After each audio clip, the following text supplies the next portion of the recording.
शिव जी के किरातावतार के प्रसंग में श्री कृष्ण द्वारा द्वैत वन में दुर्वासा के शाप से पांडवों की रक्षा, व्यास जी का अर्जुन को शक विद्या और पार्थिव पूजन की विधि बताकर तप के लिए सम्मति देना, अर्जुन का इंद्रकील पर्वत पर तप, इंद्र का आगमन और अर्जुन को वरदान, अर्जुन का शिव जी के उद्देश्य से पुनः तप में प्रवृत्त होना। तदंतर पार्वती के विवाह प्रसंग में हुए जटिल नर्तक तथा द्विज अवतारों की, फिर अश्वत्थामा अवतार की बात कहकर नंदीश्वर जी आगे कहते हैं, बुद्धिमान सनत कुमार जी, अब तुम पिनाकधारी भगवान शिव के किरात नामक अवतार का वर्णन सुनो।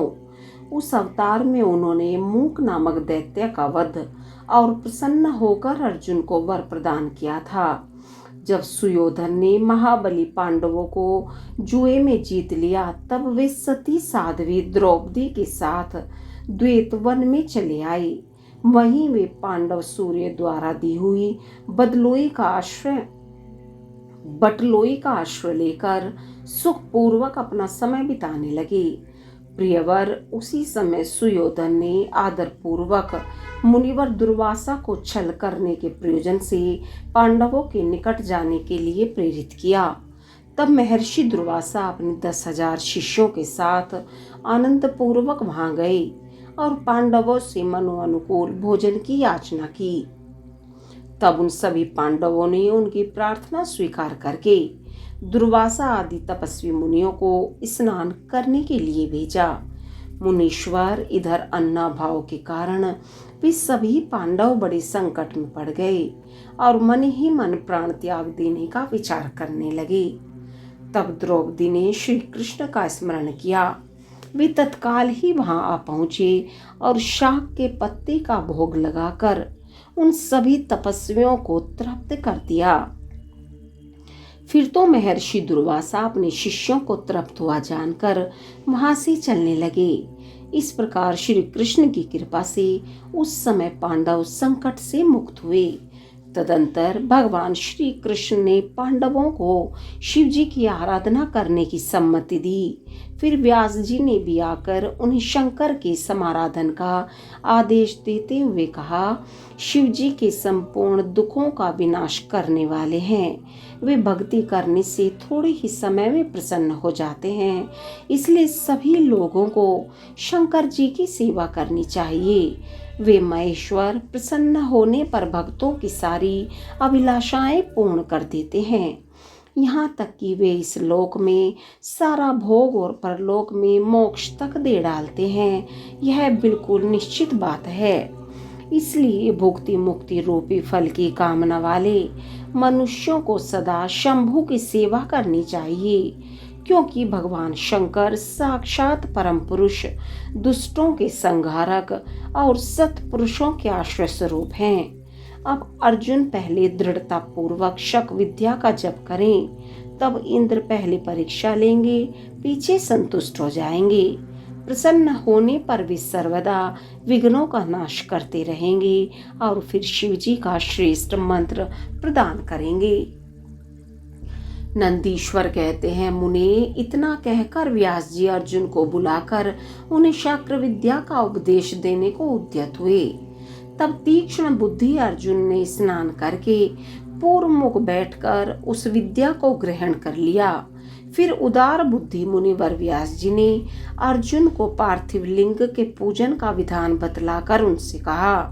व्यास जी बोले, पार्थ, अब तुम यहाँ से परम रमणीय इंद्रकील पर्वत पर जाओ और वहाँ जाह्नवी के तट पर बैठकर सम्यक रूप से तपस्या करो। यह विद्या अदृश्य रूप से सदा तुम्हारा हित करती रहेगी। अर्जुन को ऐसा आशीर्वाद देकर व्यास जी पांडवों से कहने लगे, नृपश्रेष्ठो, तुम सब लोग धर्म पर दृढ़ बने रहो, इससे तुम्हें सर्वथा श्रेष्ठ सिद्धि प्राप्त होगी। इसमें अन्यथा विचार करने की आवश्यकता नहीं है। नंदीश्वर जी कहते हैं, मुने, इस प्रकार मुनिवर व्यास उन पांडवों को आशीर्वाद दे तथा शिव जी के चरण कमलों का स्मरण करके तुरंत ही अंतर्ध्यान हो गए। उधर शिव जी के मंत्र धारण करने से अर्जुन में भी अनुपम तेज व्याप्त हो गया। वे उस समय उद्दीप्त हो उठे। अर्जुन को देखकर सभी पांडवों को निश्चय हो गया कि अवश्य ही हमारी विजय होगी, क्योंकि अर्जुन में विपुल तेज उत्पन्न हो गया है। तब उन्होंने अर्जुन से कहा, व्यास जी के कथन से ऐसा प्रतीत होता है कि इस कार्य को केवल तुम ही कर सकते हो, यह दूसरे के द्वारा कभी भी सिद्ध नहीं हो सकता। अतः जाओ और हम लोगों का जीवन सफल बनाओ। तब अर्जुन ने चारों भाइयों तथा द्रौपदी से अनुमति मांगी। उन लोगों को अर्जुन के विछोह का दुख तो हुआ, पर कार्य की महत्ता देखकर सभी ने अनुमति दे दी। फिर तो अर्जुन मन ही मन प्रसन्न होते हुए उस उत्तम पर्वत को चले गए। वहां पहुंचकर वे गंगा जी के समीप एक मनोरम स्थान पर, जो स्वर्ग से भी उत्तम और अशोक वन से भी सुशोभित था, ठहर गए। वहां उन्होंने स्नान करके गुरुवर को नमस्कार किया और जैसा उपदेश मिला था उसी के अनुसार स्वयं ही अपना वेश बनाया। फिर पहले मन ही मन इंद्रियों का अपकर्ष करके वे आसन लगाकर बैठ गए। तत्पश्चात समसूत्र वाली सुंदर पार्थिव का निर्माण करके उनके आगे अनुपम तेज राशि शंकर का ध्यान करने लगे। वे तीनों समय स्नान करके अनेक प्रकार से बारंबार शिव जी की पूजा करते हुए उपासना में तत्पर हो गए। तब अर्जुन के शिरोभाग से तेज की ज्वाला निकलने लगी। उसे देखकर इंद्र के गुप्तचर भयभीत हो गए। वे सोचने लगे, यह यहाँ कब आ गया। पुनः उन्होंने ऐसा विचार किया कि यह घटना इंद्र को बतला देनी चाहिए। ऐसा सोचकर वे तत्काल ही इंद्र के समीप गए। गुप्तचरों ने कहा, देवेश, वन में एक पुरुष तप कर रहा है, परंतु हमें पता नहीं कि वह देवता है, ऋषि है, सूर्य है अथवा अग्नि है। उसी के तेज से संतप्त होकर हम आपके सन्निकट आए हैं। हमने उसका चरित्र भी आपसे निवेदित कर दिया। अब आप जैसा उचित समझें वैसा करें। नंदीश्वर कहते हैं, मुनि, उन गुप्तचरों के यूं कहने पर इंद्र को अपने पुत्र अर्जुन का सारा मनोरथ ज्ञात हो गया। तब वे पर्वत रक्षकों को विदा करके स्वयं वहां जाने का विचार करने लगे। विप्रवर इंद्र अर्जुन की परीक्षा करने के लिए वृद्ध ब्रह्मचारी ब्राह्मण का वेश बनाकर वहां पहुंचे। उस समय उन्हें आया हुआ देखकर पांडु पुत्र अर्जुन ने उनकी पूजा की और फिर उनकी स्तुति करके आगे खड़े हो पूछने लगे, ब्राह्मण, बताइए इस समय कहाँ से आपका शुभागमन हुआ है। इस पर ब्राह्मण वेशधारी इंद्र ने अर्जुन को ऐसे वचन कहे जिससे वह तप से डिग जाए। पर जब अर्जुन को दृढ़ निश्चय देखा, तब अपने स्वरूप में प्रकट होकर इंद्र ने अर्जुन को भगवान शंकर का मंत्र बताया और उसका जप करने की आज्ञा दी।